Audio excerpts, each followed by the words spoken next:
ఇప్పటివరకు ఎవరైనా మన ఛానల్ని సబ్స్క్రైబ్ చేసుకోకపోతే ఇప్పుడే సబ్స్క్రైబ్ చేసుకోండి. పక్కన ఉన్న బెల్ ఐకాన్ క్లిక్ చేసి ఆల్లో పెట్టుకోండి. నేను పెట్టే లేటెస్ట్ వీడియోస్ అన్ని మిస్ అవ్వకుండా చూడొచ్చు. 2010వ సంవత్సరంలో ఒక కంప్యూటర్ వైరస్ని చాలామంది కనుగొనడం జరిగింది. అది కొన్ని వేల కంట్రోల్ సిస్టమ్స్లో కనబడ్డది. ఈ కంట్రోల్ సిస్టమ్స్ అనేవి ఫ్యాక్టరీస్ని, పవర్ ప్లాంట్స్ని, న్యూక్లియర్ రియాక్టర్స్ని వీటన్నిటిని ఆపరేట్ చేయడానికి వాడబడుతూ ఉంటాయి. వాటన్నిటిలోని కూడా ఈ వైరస్ కనబడ్డది. ఏదో ఒక్క ప్రాంతంలో కాదు, ప్రపంచంలోని చాలా ప్రాంతాల్లో కనబడ్డది. ఈ వైరస్ నార్మల్ వైరస్ కంటే సుమారుగా 20 రెట్లు పవర్ఫుల్గా ఉంటుంది. ఇన్ఫ్యాక్ట్ ఇది తలుచుకున్నట్టయితే ఆయిల్ పైప్ లైన్స్ని ఆపేయగలదు, వాటర్ ట్రీట్మెంట్ ప్లాంట్స్ని కంప్లీట్గా నాశనం చేయగలదు, ఎంటైర్ పవర్ గ్రిడ్స్ని డౌన్ అయిపోయేలా చేయగలదు. ఆ వైరస్ పేరే స్టక్స్నెట్. ఇది చాలా అంటే చాలా ప్రమాదకరమైంది. జనవరి 2010వ సంవత్సరంలో ఇంటర్నేషనల్ అటామిక్ ఎనర్జీ ఏజెన్సీకి చెందిన ఇన్స్పెక్టర్స్ ఎవరైతే ఉన్నారో వాళ్ళందరూ కూడా ఇరాన్లోని నటాన్స్ అనే ప్రాంతంలో ఉన్న యురేనియం ఎన్రిచ్మెంట్ ప్లాంట్కి వెళ్ళారు. వాళ్ళు ఆ ప్రాంతంలో రెగ్యులర్ ఇన్స్పెక్షన్స్ చేస్తున్నారు. అయితే ఆ టైంలో వాళ్ళు నోటీస్ చేసింది ఏంటంటే అక్కడ ఉన్న సెంట్రిఫ్యూజెస్ అన్నీ కూడా ఇవన్నీ కూడా యురేనియం గ్యాస్ని ఎన్రిచ్ చేయడానికి వాడబడుతూ ఉంటారు. ఇవన్నీ కూడా వాటంతట అవే నాశనం అయిపోతున్నాయి. అంటే వాటంతట అవే టీర్ అయిపోతున్నాయి అనమాట. ఒకదాని తర్వాత ఒకటి అలా కంటిన్యూస్గా టీర్ అయిపోతున్నాయి. కొన్ని వందల సంఖ్యలో ఉన్నాయి. అవన్నీ కూడా అలాగే చేయడం జరిగింది. ఏమైందో ఎవరికి అర్థం కాలేదు. ఇన్స్పెక్టర్స్కే కాదు, ఇరానియన్ టెక్నీషియన్స్కి కూడా ఏమీ అర్థం కాలేదు. వాళ్ళు కూడా అక్కడ ఎన్నో ఏళ్లుగా పనిచేస్తున్న వాళ్ళే. అలాగే ఆ సిస్టమ్ని నిర్మించిన ఇంజనీర్స్కి కూడా ఏం జరిగిందో అర్థం కాలేదు. అయితే అదే టైంలో బెలారస్లో ఉన్న ఒక కంప్యూటర్ సెక్యూరిటీ ఫర్మ్కి ఇరాన్ నుంచి ఒక స్ట్రేంజ్ రిక్వెస్ట్ వచ్చింది. ఒక క్లయింట్ ఏమని చెప్పడం జరిగిందంటే వాళ్ళ మెషిన్స్ ఆటోమేటిక్గా రీబూట్ అయిపోతున్నాయి అండ్ ఎన్నిసార్లు స్టార్ట్ చేసినప్పటికీ కూడా మళ్ళీ అలాగే జరుగుతోంది. హార్డ్ డ్రైవ్స్లో ఉన్న ఇన్ఫర్మేషన్ ఏదైతే ఉందో అవి కంప్లీట్గా డిలీట్ చేయబడుతున్నాయి. ఆపరేటింగ్ సిస్టమ్స్ అన్నీ కూడా రీఇన్స్టాల్ చేయబడుతున్నాయి. ఇలా ఎందుకు జరుగుతుందో మాకు అర్థం కావట్లేదు, మాకు హెల్ప్ చేయండి అని చెప్పడం జరిగింది. బట్ బేసిక్గా ఆ ప్రాబ్లం అనేది అప్పట్లో అయితే ఒక అన్సాల్వ్డ్ మిస్టరీగానే మిగిలిపోయింది. టెక్నీషియన్స్ ఎంత ట్రై చేసినప్పటికీ కూడా వాళ్ళకి ఏం అర్థం కావట్లేదు. అయితే ఆపరేటింగ్ సిస్టమ్స్ అన్నింటినీ కూడా చెక్ చేస్తున్నప్పుడు వాళ్ళకి ఒక కొత్త అండ్ అన్యూజువల్ వైరస్ అయితే కనబడింది. దానికి వాళ్ళు స్టక్స్నెట్ అనే పేరైతే పెట్టారు. ఈ స్టక్స్నెట్ ప్రపంచంలో ఉన్న ఎన్నో కంప్యూటర్స్ని ఎఫెక్ట్ చేసింది అండ్ చాలా అంటే చాలా ఫాస్ట్గా స్ప్రెడ్ అవుతూ వస్తుంది కూడా. ఇనీషియల్గా ఈ ఇన్సిడెంట్స్కి ఎలాంటి రిలేషన్ లేదు అనుకున్నారు. కానీ ఆ తర్వాత తెలిసింది ఏంటంటే వీటికి చాలా అంటే చాలా కనెక్షన్ ఉంది అని. సైబర్ సెక్యూరిటీ ఎక్స్పర్ట్స్కి అర్థమైన విషయం ఏంటంటే స్టక్స్నెట్ అనేది ఒక నార్మల్ మాల్వేర్ అయితే కాదు. దాన్ని ఎవరో ర్యాండమ్ హ్యాకర్ అయితే పంపలేదు దాన్ని. వాళ్ళకి అలా అనిపించడానికి రీజన్ ఏంటంటే ఈ వైరస్ యొక్క కోడ్ యొక్క సైజ్. బేసిక్గా మెజారిటీ ఆఫ్ ద వైరస్లో ఏ సైజులో ఉంటాయంటే 10 KB లేదంటే 20 KB ఈ సైజులో మాత్రమే ఉంటాయి. కానీ స్టక్స్నెట్ మాత్రం 500 కిలోబైట్ సైజులో ఉంది. ఒకవేళ దాన్ని మనం అన్కంప్రెస్డ్ వెర్షన్గా చూసినట్టయితే అది 1.2 మెగాబైట్స్ ఉంది. సో చాలా అంటే చాలా పెద్ద పీస్ ఆఫ్ కోడ్ అనమాట. సో డెఫినెట్గా ఎవరైనా సరే ఈజీగా డిటెక్ట్ చేసేయచ్చు దాన్ని. కానీ ఎవరు దాన్ని నోటీస్ చేయలేకపోయారు. కొంతమంది అనలిస్టులు ఏం చేశారంటే ఈ స్టక్స్నెట్ని తీసుకొని కొత్త కంప్యూటర్లోకి ఎంటర్ చేశారు. అంటే అదొక టెస్ట్ కంప్యూటర్. బేసిక్గా అది కూడా ఏదో ఓల్డ్ కంప్యూటర్ ఏమి కాదు, 1997కి చెందిన పాత డొక్కు కంప్యూటర్ ఏం కాదు. State of the art highly protected work station designed for cyber security threat detection. So బేసిక్గా చాలా పవర్ఫుల్ కంప్యూటర్ అనమాట. సో దాంట్లో కావాల్సిన అన్ని రకాల అడ్వాంటేజెస్, బెనిఫిట్స్, సెక్యూరిటీస్ అన్నీ ఉన్నాయి. సో దాంట్లోకి ఈ స్టక్స్నెట్ని పంపించారు. అయితే ఈ స్టక్స్నెట్ దాని లోపలికి ఎంటర్ అయిన విత్ ఇన్ సెకండ్స్లోనే ఆ కొత్త కంప్యూటర్ కంప్లీట్గా ఇన్ఫెక్ట్ అయిపోయింది. ఎవ్వరూ ఏం చేయలేదు, దాంట్లో ఎలాంటి ట్రిగ్గరింగ్ మూమెంట్స్ కూడా క్రియేట్ చేయలేదు అండ్ అది మనకి ఎలాంటి అలర్ట్ ఇవ్వలేదు. ఏమీ చేయకుండా క్యాజువల్గా అది హ్యాక్ అయిపోయింది. మనం ఏదైనా ఒక సాఫ్ట్వేర్ని మన కంప్యూటర్లో ఇన్స్టాల్ చేసినప్పుడు దానికి ఒక డిజిటల్లీ సైన్డ్ ట్రస్టెడ్ సర్టిఫికేట్ ఉండాల్సి ఉంటుంది. హలో గైస్, మీరు ఇప్పుడు సంపాదిస్తున్న దానికంటే ఎక్కువ ఇన్కమ్ని సంపాదించాలనుకుంటున్నారా? అయితే మీకున్న బెస్ట్ ఆప్షన్ స్టాక్ మార్కెట్లో ఇన్వెస్ట్ చేయడం. స్టాక్ మార్కెట్లో రైట్ నాలెడ్జ్తో ఇన్వెస్ట్ చేసినట్టయితే మీరు చాలా పెద్ద మొత్తంలో డబ్బులు సంపాదించవచ్చు. స్టాక్ మార్కెట్లో ఇన్వెస్ట్ చేయాలంటే మీకు ఖచ్చితంగా ఒక డీమ్యాట్ అకౌంట్ కావాలి. డీమ్యాట్ అకౌంట్ ఇవ్వడానికి ఇండియాలో చాలా కంపెనీస్ ఉన్నాయి, but angel one is the number 1 company. నేను కింద డిస్క్రిప్షన్లో ఏంజిల్ వన్ యొక్క లింక్ని అయితే ఇచ్చాను. దాని మీద క్లిక్ చేసి మీరు అకౌంట్ ఓపెన్ చేసినట్టయితే మీరు ఏంజిల్ వన్లో ఫ్రీగా డీమ్యాట్ అకౌంట్ ఓపెన్ చేసుకోవచ్చు. ఇప్పుడే దాని మీద క్లిక్ చేసి మీ యొక్క డీమ్యాట్ అకౌంట్ ఓపెన్ చేసుకొని మీ స్టాక్ మార్కెట్ ఇన్వెస్ట్మెంట్ జర్నీని స్టార్ట్ చేయండి. ఇందులో లాభాలు ఉంటాయి, నష్టాలు ఉంటాయి, గమనించగలరు. అండ్ డెవలపర్ దానికి ఆ సర్టిఫికేట్ని సప్లై చేస్తాడు అండ్ ఆ సర్టిఫికేట్ని మన కంప్యూటర్ చెక్ చేస్తుంది. సో దాంట్లో ట్రస్టెడ్ మ్యానుఫ్యాక్చరర్స్ ఉంటారు అండ్ అన్ట్రస్టెడ్ మ్యానుఫ్యాక్చరర్స్ కూడా ఉంటారు. ఇప్పుడు యాపిల్, లాజిటెక్ ఇవన్నీ కూడా ట్రస్టెడ్ మ్యానుఫ్యాక్చరర్స్. సో ఏదైనా ఒక వైరస్ వీటి త్రూ వచ్చింది అనుకుందాం, అంటే ఆ సర్టిఫికేట్ యొక్క సిగ్నేచర్ని ట్యాంపర్ చేసింది అనుకుందాం. సో మన ఆపరేటింగ్ సిస్టమ్ని ట్రిక్ చేయడానికి ట్రై చేస్తుంది అనుకుందాం. అప్పుడు మన కంప్యూటర్లో ఉన్న వైరస్ ప్రొటెక్షన్ సిస్టమ్ లేదంటే వైరస్ డిటెక్షన్ సిస్టమ్ ఏం చేస్తుందంటే వీటిని క్యాచ్ చేస్తూ ఉంటుంది. సో అందుకే మనకి చాలా రకాల వార్నింగ్స్ అయితే కనిపిస్తూ ఉంటాయి. ఈ ఫైల్ని మీరు కనుక ఇన్స్టాల్ చేసినట్టయితే దీని నుంచి వైరస్ వచ్చే అవకాశం ఉంది, ఎందుకంటే ఇది ట్రస్టెడ్ సోర్స్ నుంచి రాలేదు అని చెబుతూ ఉంటుంది. సో వాటికి ప్రాపర్ సర్టిఫికేషన్ అనేది ఉండదన్నమాట. అయితే స్టక్స్నెట్ విషయంలో ఏం జరిగింది మరి? బేసిక్గా అది ఒక వైరస్ ఫైల్ కాబట్టి దాన్ని కూడా ఇలా నోటీస్ చేయాల్సి ఉంటుంది కదా అనే డౌట్ అయితే మీకు రావచ్చు. బట్ యాక్చువల్గా స్టక్స్నెట్ అన్నిటికంటే కంప్లీట్గా డిఫరెంట్ అని అందుకే అనడం జరిగింది. దానికి ఎలాంటి ఆల్టర్నేటివ్ సర్టిఫికేట్స్ లేవు, దానికి వ్యాలిడ్ సర్టిఫికేట్సే ఉన్నాయి. వ్యాలిడ్ సర్టిఫికేట్స్ ఉంటే ఎవరైనా ఎందుకు ఆపుతారు? అది వైరస్ ఫైల్ కింద ఎందుకు కన్సిడర్ చేస్తారు? ఆ వ్యాలిడ్ సర్టిఫికేట్స్ని 2 ట్రస్టెడ్ సోర్సెస్ నుంచి దొంగతనం చేయడం జరిగింది. నిజం, ఒకటేమో జే మైక్రాన్ టెక్నాలజీ కార్పొరేషన్ వాళ్ళది, ఇంకొకటేమో రియల్ టెక్ వాళ్ళది.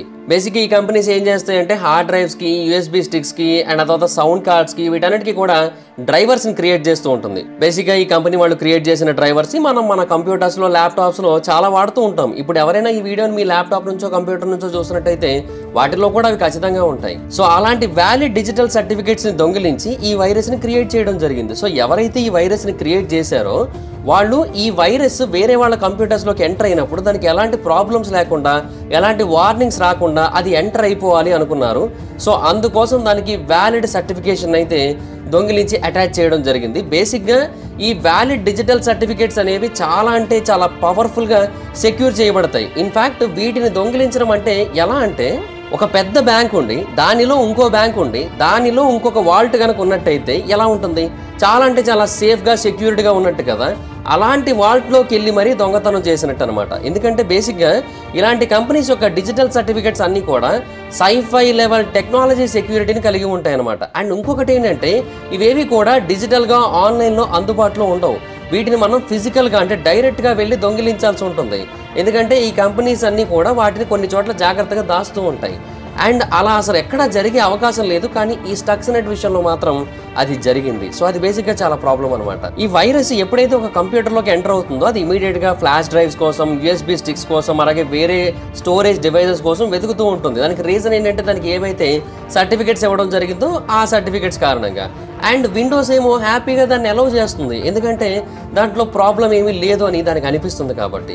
సో అప్పట్లో సెక్యూరిటీ ఎక్స్పర్ట్స్ నోటీస్ చేసిన one of the rarest and most dangerous kind of software వల్నరబిలిటీస్లో ఇది ఫస్ట్ ప్లేస్లో ఉంటుందని చాలా మంది అభిప్రాయపడడం జరిగింది. ఇనీషియల్గా చాలా మంది దీని గురించి క్యూరియస్గా ఫీల్ అయ్యారు, తర్వాత ఆశ్చర్యపోయారు. ఆ తర్వాత వాళ్ళ ప్రాణాల గురించి భయపడడం మొదలుపెట్టారు, ఎందుకంటే వాళ్ళకి ఎప్పుడు ఏం జరుగుతుందో తెలియదు కాబట్టి. సెక్యూరిటీ ఎక్స్పర్ట్స్ దీన్ని కనుగొన్నప్పుడు దీన్ని 0 డే ఎక్స్ప్లాయిట్ అని పిలవడం జరిగింది. అంటే బేసిక్గా మనం ఏదైనా ఒక వల్నరబిలిటీని కనుగొన్నప్పుడు దాన్ని ఎవరు డీకోడ్ చేయలేకపోతున్నా, లేదంటే దాన్ని ఎవరు ఆపలేకపోతున్నా, లేదంటే యాంటీవైరస్ కమ్యూనిటీ కూడా దాన్ని ఏమాత్రం కంట్రోల్ చేయలేకపోతున్నట్టయితే అప్పుడు దాని యొక్క ప్రొటెక్షన్ ఏదైతే ఉంటుందో అది 0 డేస్గా ఉన్నట్టు. అంటే దాని నుంచి మనం 0 డేస్లోనే కాపాడబడతాం. ఇప్పుడు కొన్ని వైరస్లు ఉంటాయి, వాటికి 7 డేస్ ప్రొటెక్షన్ ఇస్తారు.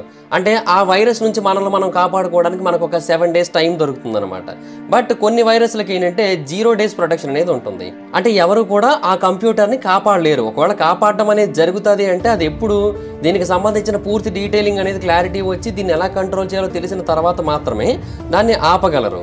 అయితే ఈ గ్యాప్లోనే అటాకర్ ఎవరైతే ఉన్నారో ఆ పర్సన్ కంప్లీట్గా ఆ సిస్టంలో ఉన్న ఇన్ఫర్మేషన్ మొత్తాన్ని కూడా తన దగ్గరికి తీసేసుకుంటాడు. ఇన్ఫ్యాక్ట్ అతను కావాలనుకుంటే దీన్ని డార్క్ వెబ్లో కొన్ని వేల డాలర్లకి అమ్ముకోవచ్చు కూడా. ప్రతి ఏడాది కూడా సైబర్ సెక్యూరిటీ ఎక్స్పర్ట్స్ సుమారుగా 10 నుంచి 12 మిలియన్ వైరస్ని రీసెర్చ్ చేయడం జరుగుతుంది.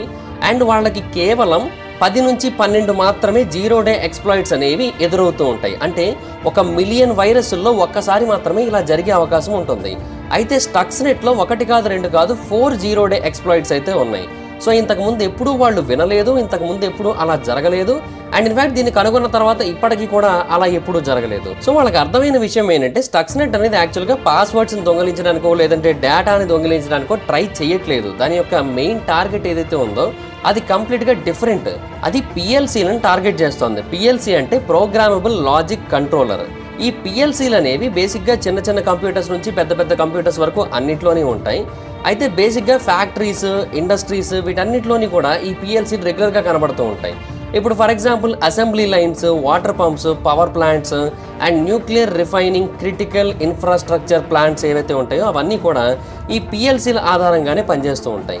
సో ఇప్పుడు మనం ఒక పిఎల్సీని కనుక హ్యాక్ చేసినట్టయితే మనం ఒక కంట్రీ మొత్తాన్ని కూడా డౌన్ చేసేయచ్చు, అది కూడా ఒక్క బుల్లెట్ కూడా ఫైర్ చేయకుండా. సో ఈ విషయంలోనే ప్రజలందరూ కూడా చాలా భయపడడం మొదలుపెట్టారు. ఎందుకంటే ప్రపంచవ్యాప్తంగా అన్ని రకాల ఇండస్ట్రీస్లోని పిఎల్సీలన్నీ కూడా ఇన్ఫెక్ట్ అవుతున్నట్టుగా, స్టక్స్నెట్ వాటన్నింటినీ కూడా బ్లాక్ చేస్తున్నట్టుగా రిపోర్ట్స్ వచ్చాయి ఆ టైంలో. అండ్ దాన్ని ఎలా ఆపాలో, అది ఇంకా ఫర్దర్గా ఏం చేయబోతుందో అదేది ఎవరికి తెలియదు. సో ఏ పవర్ గ్రిడ్ ఎప్పుడు ఫెయిల్ అయిపోతుంది అనేది ఎవరికి తెలియదు. వాటర్ లేదంటే గ్యాస్ ఎప్పుడు ఫ్లో అవడం ఆగిపోతుందో ఎవరికి తెలియదు. సో ఒక టికింగ్ టైం బాంబ్ మీద కూర్చున్నట్టే అందరికీ ఫీలింగ్ అయితే కలిగింది. అండ్ ఆ వైరస్ ప్రపంచం మొత్తం స్ప్రెడ్ అవుతోంది, వేల కంప్యూటర్లకి స్ప్రెడ్ అవుతోంది రోజుకి. బట్ దాని యొక్క మెయిన్ టార్గెట్ అయితే మాత్రం ఖచ్చితంగా ఇరాన్ అని చెప్పొచ్చు. అండ్ ఎస్పెషల్లీ అది టార్గెట్ చేస్తోంది ఇరానియన్ న్యూక్లియర్ ఫెసిలిటీస్ని, ఎస్పెషల్లీ నటాన్స్లో ఉన్న దాన్ని. బేసిక్గా ఇది ఒక ప్రమాదం లాగా మనకు అసలు ఏమాత్రం అనిపించట్లేదు కదా. ఎస్, ఇది ప్రమాదం అయితే కాదు. బేసిక్గా ఈ వైరస్ చాలా అంటే చాలా కాంప్లెక్స్, చాలా డేంజరస్ కూడా.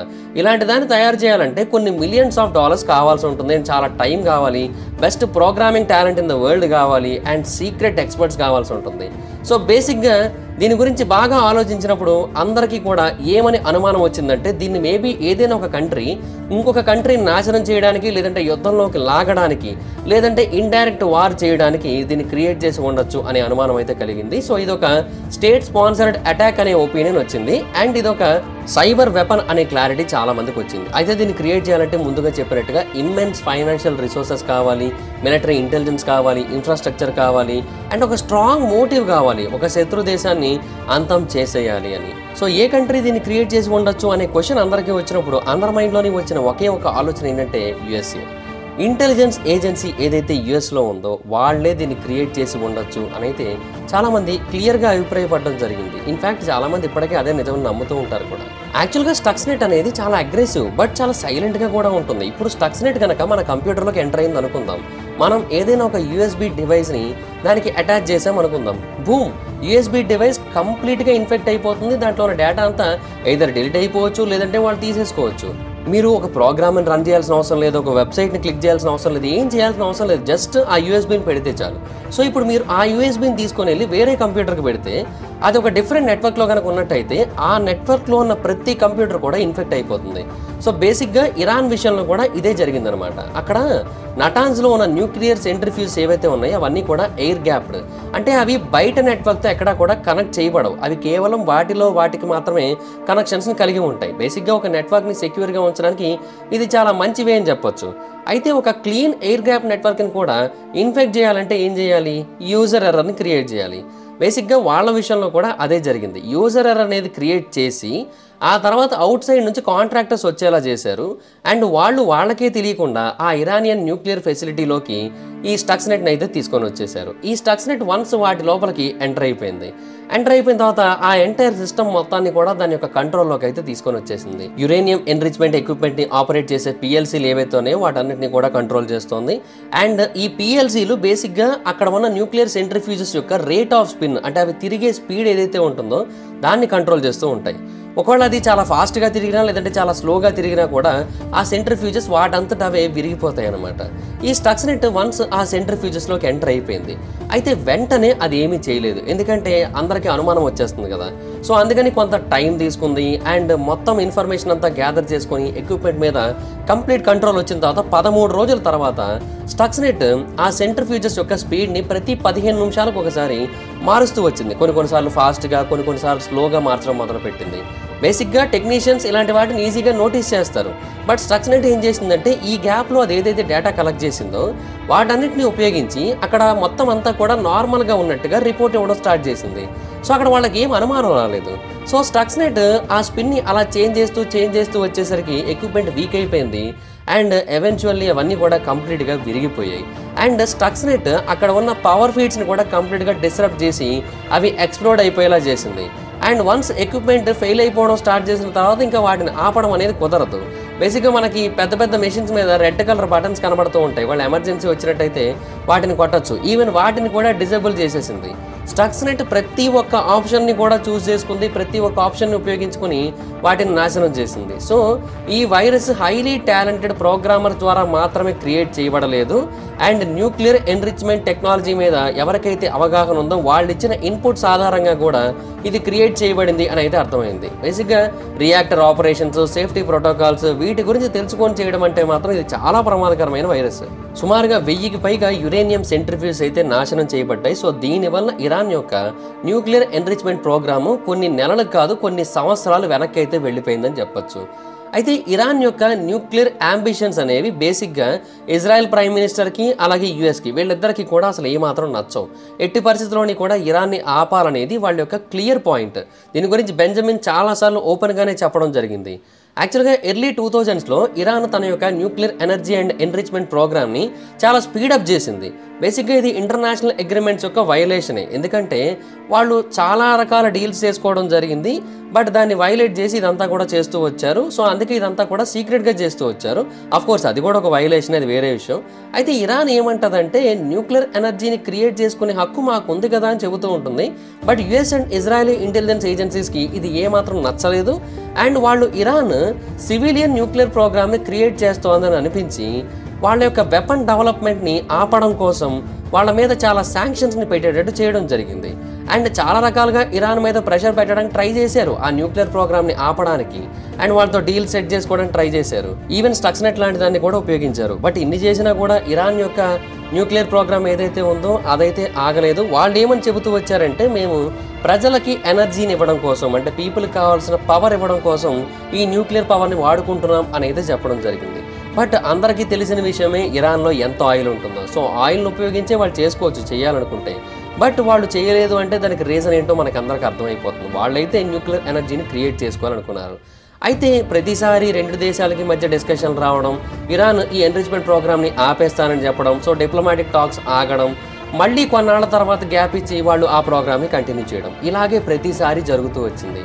సో ఒకానొక స్టేజ్లో యుఎస్ అండ్ ఇజ్రాయెల్ ఈ రెండు దేశాలకి కూడా చిరాకు వచ్చేసింది. అండ్ ఆ టైంలో సిఐఏ వాళ్ళు కొన్ని వేల పేజీల డాక్యుమెంట్స్ని కూడా రిసీవ్ చేసుకున్నారు. అండ్ ఆ డాక్యుమెంట్స్లో వాళ్ళకి కనిపించిన మెయిన్ పాయింట్ ఏంటి అంటే ఇరాన్ ఒక మిసైల్ యొక్క నోస్ కోన్ని మాడిఫై చేసి దాని మీద ఒక న్యూక్లియర్ వార్ హెడ్ని పంపించేటట్టు చేస్తోందంట. సో బేసిక్ ఇది చాలా అంటే చాలా పవర్ఫుల్ వెపన్ అవుతుంది అనమాట.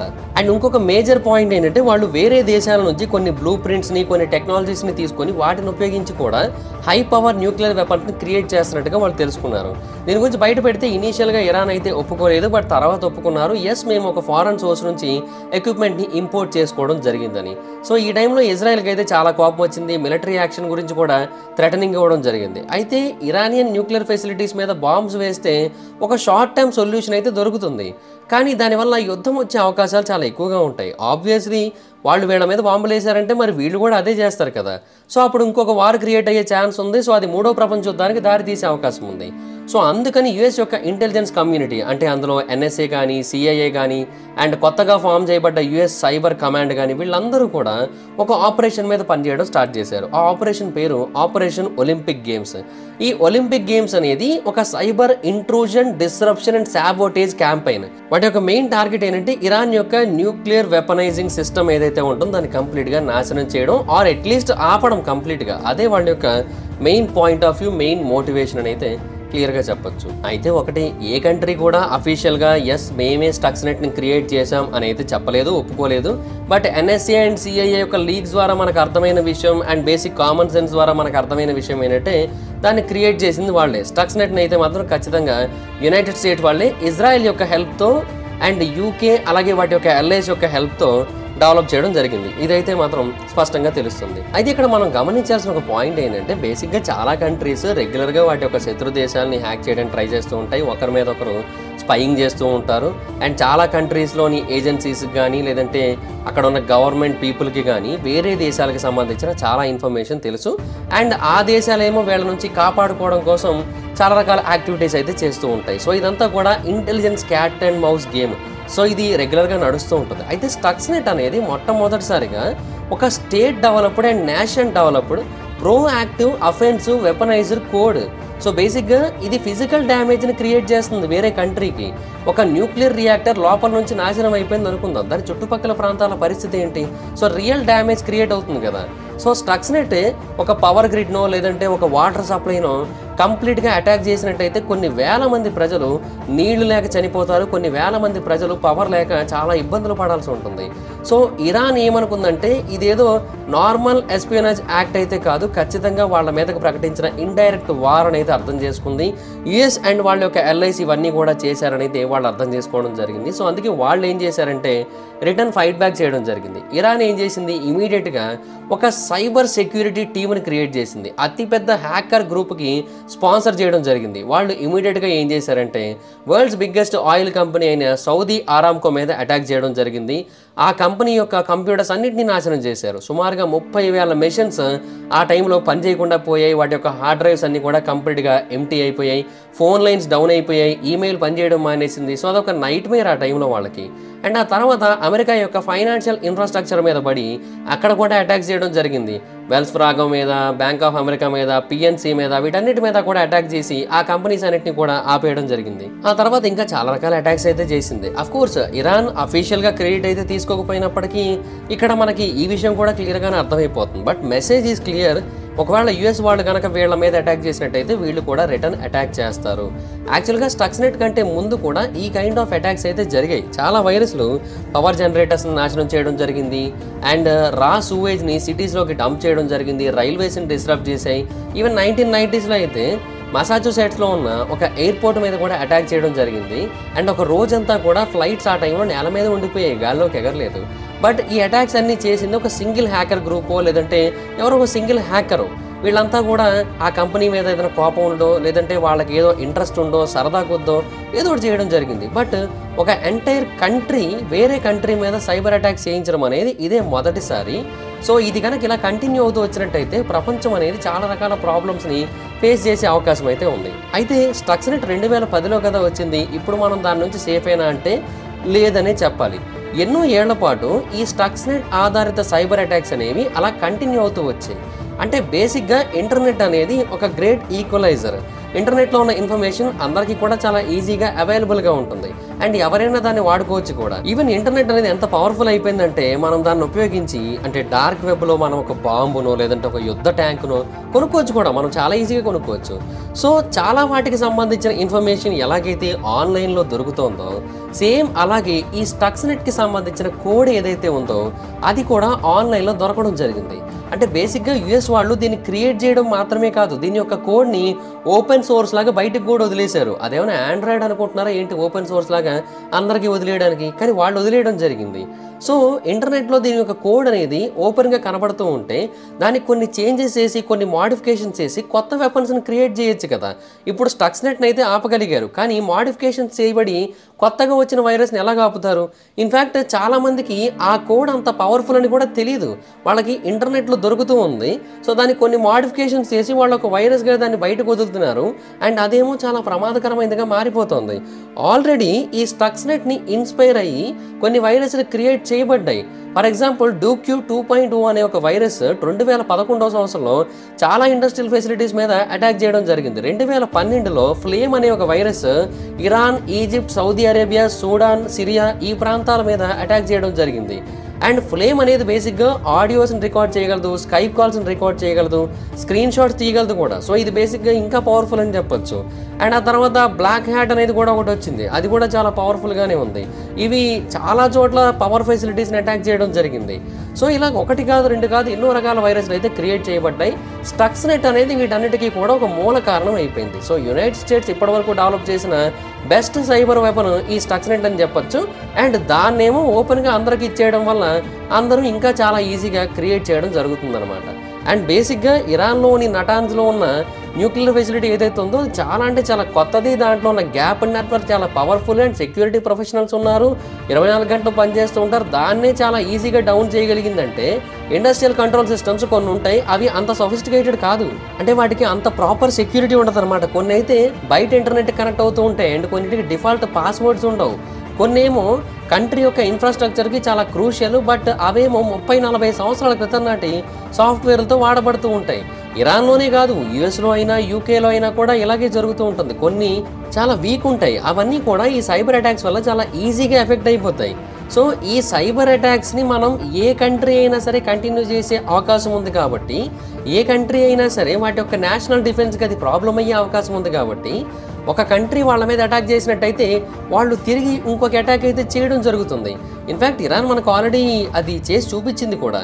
అండ్ ప్రపంచం అంతా కూడా ఒకటే కోరుకుంటుంది, అదేంటంటే వాళ్ళ యొక్క పవర్ ఏదైతే ఉందో దాన్ని అలాగే మెయింటైన్ చేయాలనుకుంటారు. అలాగే వాళ్ళ యొక్క స్టేటస్ని, వాళ్ళ యొక్క వెల్త్ని కూడా అలాగే మెయింటైన్ చేయాలనుకుంటారు. మిలిటరీ పవర్ని కూడా అలాగే టాప్ పొజిషన్లో ఉంచుకోవాలనుకుంటారు. బట్ బేసిక్గా ఇప్పటి కాలంలో ఏంటంటే ఒకప్పట్లాగా భారీ స్థాయిలో యుద్ధాలు చేయాల్సిన అవసరం లేదు. యుద్ధం చేయాలంటే $1 ట్రిలియన్ డిఫెన్స్ బడ్జెట్ కావాల్సి ఉంటుంది. కానీ ఇక్కడ అలా కాదు కదా, జస్ట్ కొన్ని మిలియన్స్ ఆఫ్ డాలర్స్ ఉంటే సరిపోతుంది. అండ్ కొంతమంది స్టాఫ్ ఉంటే సరిపోతుంది. వాళ్ళకి ఫుడ్ పెట్టి మౌంటైన్ డ్యూ క్యాన్స్ ఇస్తే సరిపోతుంది, ఎందుకంటే వేరే కంట్రీస్లో అవే ఎక్కువ తాగుతూ ఉంటారు కాబట్టి. సో ఇలాగ ఇది పెరుగుతూ వచ్చి ఒకప్పుడు న్యూక్లియర్ ఆర్మ్స్ రేస్ లాగా ఇది కూడా ఒక సైబర్ ఆర్మ్స్ రేస్ లాగా మారిపోయే అవకాశం అయితే ఉందన్నమాట. అయితే ఇక్కడ ఒక పాయింట్ అయితే ఉంది. ఇప్పుడు మనం వేరే వాళ్ళ మీదకి అటాక్ చేస్తే వాడు తిరిగి మన మీదకి అటాక్ చేస్తారు కదా అనే పాయింట్ ఉంటుంది కాబట్టి ఆబ్వియస్లీ చేయకపోవచ్చు. కానీ ఇంకొక పాయింట్ కూడా ఉంది, అదేంటంటే వాళ్ళు తిరిగి అటాక్ చేసినట్టయితే మళ్ళీ వీళ్ళు డబల్ అటాక్ చేస్తారేమో అనే పాయింట్ ఆఫ్ వ్యూలో వాళ్ళు ఆగచ్చేమో అనే క్వశ్చన్ కూడా వస్తూ ఉంటుంది. సో ఎనీహౌ ఇది చాలా అంటే చాలా ప్రమాదకరమైన విషయం అని చెప్పొచ్చు. ఇన్ఫ్యాక్ట్ రీసెంట్గా ఇండియాలో కొన్ని సైబర్ అటాక్స్ జరిగాయి, అంటే కరోనా టైంలో అనమాట. బేసిక్గా ఆ టైంలో ఇండియాలో కొన్ని రీసెర్చ్లు జరుగుతున్నాయి వ్యాక్సిన్ తయారు చేయడం కోసం. అయితే కొంతమంది చైనీస్ హ్యాకర్స్ వాటిని హ్యాక్ చేయడానికి ట్రై చేశారు. అంటే మన యొక్క ఇన్ఫర్మేషన్ కనుక తెలిసినట్టయితే వాళ్ళే దాన్ని వాడుకొని వాళ్ళే డెవలప్ చేసుకోవచ్చు అనే పాయింట్ ఆఫ్ వ్యూలో అలా చేయడం జరిగింది. సో ఆపరేషన్ ఒలింపిక్ గేమ్స్ అనేది ఏదైతే స్టక్స్నెట్ని క్రియేట్ చేయడం జరిగిందో అది most advanced and destructive cyber weapon. And దాన్ని ఎవరైనా వాడుకునే అవకాశం అయితే ఉంది. అండ్ హిరోషిమా నాగసాకిల కంటే ఇది చాలా పవర్ఫుల్ అని చెప్పొచ్చు. అండ్ స్టక్స్నెట్ అనేది కేవలం ఒక బిగినింగ్ మాత్రమే, ఇంకా చాలా అడ్వాన్స్డ్ థింగ్స్ డెవలప్ అయ్యే అవకాశాలు ఉన్నాయి. ఇన్ఫ్యాక్ట్ అలాంటిది ఒకటి ఆల్రెడీ యుఎస్ గవర్నమెంట్ చేత డెవలప్ చేయబడింది కూడా, దాని పేరే నైట్రో జ్యూస్. వినడానికి అదేదో వింత గ్రీక్ ఎనర్జీ డ్రింక్ పేర్లా ఉంది, బట్ అయినప్పటికీ కూడా అది చాలా అంటే చాలా పవర్ఫుల్ అని చెప్పొచ్చు. ఈవెన్ స్టక్స్నెట్ కంటే ఇది చాలా పవర్ఫుల్. యాక్చువల్గా దీన్ని ఎందుకు క్రియేట్ చేశారంటే ఇరాన్ ఒకవేళ ఎప్పుడైనా వీళ్ళ మీద యుద్ధం చేసినట్టయితే, ఎందుకంటే ఇప్పుడు సైబర్ యుద్ధం చేసినా కూడా వాళ్ళు మళ్ళీ కౌంటర్ అటాక్ ఇచ్చారు కదా. సో ఏదైనా పెద్ద యుద్ధం వచ్చినట్టయితే వాళ్ళ నుంచి ప్రాబ్లం వస్తుందని వీళ్ళకి అర్థమైంది. సో అందుకని కొన్ని వరల్డ్ పవర్స్ ఏం చేయడం జరిగిందంటే న్యూక్లియర్ పీస్ అగ్రిమెంట్ సైన్ చేసుకోవడం జరిగింది. బట్ అయినా కూడా ఎప్పుడైనా ఈ డిప్లొమసీ అనేది ఫెయిల్ అయినట్టయితే ఏదైనా జరగచ్చనే ఉద్దేశంతో ముందు జాగ్రత్తగా యుద్ధం వస్తే ఏం చేయాలని చెప్పి యునైటెడ్ స్టేట్స్ ఒక సైబర్ వార్ని ముందుగానే రెడీ చేసి పెట్టుకుంది. ఒక వైరస్ని ముందుగానే క్రియేట్ చేసి పెట్టుకుంది, అదే నైట్రో జ్యూస్. ఇప్పటి వరకు క్రియేట్ చేయబడిన వైరస్లు అన్నింటిలోకెల్లా ఇది మోస్ట్ పవర్ఫుల్. ఈవెన్ స్టక్స్నెట్ కంటే ఇది చాలా అంటే చాలా పవర్ఫుల్. దీన్ని కొన్ని వేల మంది కలిసి డెవలప్ చేయడం జరిగింది. అండ్ కొన్ని హండ్రెడ్స్ ఆఫ్ మిలియన్స్ ఆఫ్ డాలర్స్ని ఉపయోగించి దీన్ని తయారు చేశారు. ఈ నైట్రో జ్యూస్ అనేది ఎలా డిజైన్ చేయబడిందంటే ఇరానియన్ ఇన్ఫ్రాస్ట్రక్చర్ని కంప్లీట్గా నాశనం చేసే విధంగా, జస్ట్ ఆర్డర్స్ కోసం వెయిట్ చేస్తుంది అంతే. ఒకవేళ యుద్ధం కనుక వచ్చి ఇరాన్ ఏమైనా చేసిందంటే చాలు, ఇది స్టార్ట్ అయిపోతుంది. ఇది ఇమీడియట్గా ఇరాన్ యొక్క ఎయిర్ డిఫెన్స్ని నాశనం చేసేస్తుంది, మిలిటరీ కమాండ్ అండ్ కంట్రోల్ని నాశనం చేస్తుంది, పవర్ గ్రిడ్స్ని ఆపేస్తుంది, డొమెస్టిక్ కమ్యూనికేషన్స్ ఆపేస్తుంది, ట్రాన్స్పోర్టేషన్ ఆపేస్తుంది, బ్యాంక్స్ని, ఫైనాన్షియల్ సిస్టమ్స్ని కంప్లీట్గా ఆపేస్తుంది. సో ఇరాన్ దేశం మొత్తాన్ని కూడా కంప్లీట్గా నాశనం చేసేస్తుంది అనమాట. సో కేవలం మిలిటరీ టార్గెట్స్ మాత్రమే కాదు, సివిలియన్స్ కూడా ఎఫెక్ట్ అయ్యేటట్టుగా చేయడం జరిగింది. అండ్ ఇన్ఫ్యాక్ట్ కొంతమంది ఏం చెబుతున్నారంటే ఆల్రెడీ ఈ నైట్రో జ్యూస్ అనేది ఇరానియన్ కంప్యూటర్స్లోకి ఎంటర్ అయిపోయిందంట. కొంతమంది ఫార్మర్ ఇంటెలిజెంట్ ఆపరేటివ్స్ తెలియజేయడం జరిగింది, అది ఆల్రెడీ అందులో ఎంటర్ అయిపోయి దాంట్లో ఉంది. ఎనీ టైం మనం దానికి ఇన్స్ట్రక్షన్స్ ఇచ్చినట్టయితే అది యాక్టివేట్ అయిపోతుంది. ఇదే చెప్పడం జరిగింది వాళ్ళందరూ కూడా. సో ఇది చాలా భయంకరమైన విషయం అని చెప్పొచ్చు. అండ్ మోస్ట్ స్కేరియస్ థింగ్ ఏంటంటే నైట్రో జ్యూస్ అనేది చాలా అంటే చాలా పెద్ద కోడ్. స్టక్స్నెట్ని అయినా సరే వెంటనే కంట్రోల్ చేయగలిగారు, కానీ దీన్ని కంట్రోల్ చేయాలంటే కొన్ని ఏళ్ళు పట్టినా కూడా మనం ఆశ్చర్యపోనక్కర్లేదు. ఒకవేళ అదే కనుక జరిగినట్టయితే ఇంకా ఇరాన్ కంప్లీట్గా వెనక్కి వెళ్ళిపోయినట్టే కదా. సో బేసిక్గా తర్వాత యుద్ధం రాబోతోంది అండ్ అది సైబర్ స్పేస్లోనే జరుగుతోందని చాలామంది ఎప్పటి నుంచో చెబుతూ వస్తున్నారు. కానీ యాక్చువల్గా మనం తెలుసుకోవాల్సిన విషయం ఏంటంటే ఆల్రెడీ చాలా దేశాల్లో ఈ సైబర్ వార్ అనేది జరుగుతోంది. United States, Iran, China, UK, Russia, North Korea, వీటన్నిటిలోని కూడా ఈ సైబర్ వార్ఫేర్ ఆల్రెడీ జరుగుతోంది. వాళ్ళు ఆల్రెడీ దాంతో పోరాడుతున్నారు కూడా. సో మనం హానెస్ట్గా మాట్లాడుకోవాలి అంటే దీన్ని ఇంకా ప్రొలాంగ్ చేస్తూ వచ్చి ఇంకా పెద్దగా మార్చినట్టయితే అప్పుడు మాత్రమే అది భారీ స్థాయి సైబర్ వార్ఫేర్గా మారుతుందేమో. కానీ ఇప్పుడు కూడా ఆల్రెడీ జరుగుతోంది.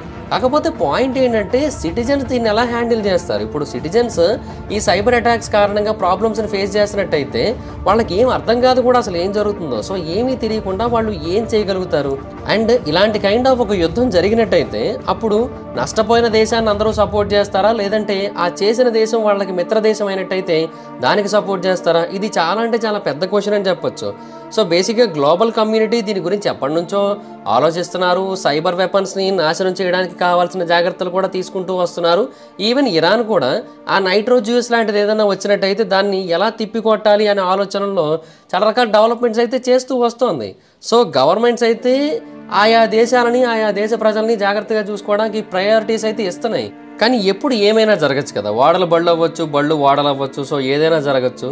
సో ఎనీ టైం ఈ సైబర్ వార్ఫేర్ అనేది మొదలవ్వచ్చు అని అయితే చాలామంది అభిప్రాయపడుతున్నారు. బట్ అలాంటిది జరగకూడదని మనం అయితే కోరుకుందాం.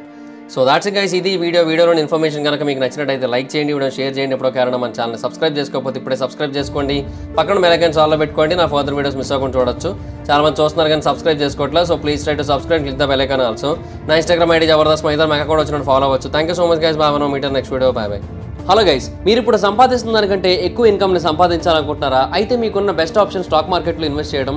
స్టాక్ మార్కెట్లో రైట్ నాలెడ్జ్తో ఇన్వెస్ట్ చేసినట్టయితే మీరు చాలా పెద్ద మొత్తంలో డబ్బులు సంపాదించవచ్చు. స్టాక్ మార్కెట్లో ఇన్వెస్ట్ చేయాలంటే మీకు ఖచ్చితంగా ఒక డీమ్యాట్ అకౌంట్ కావాలి.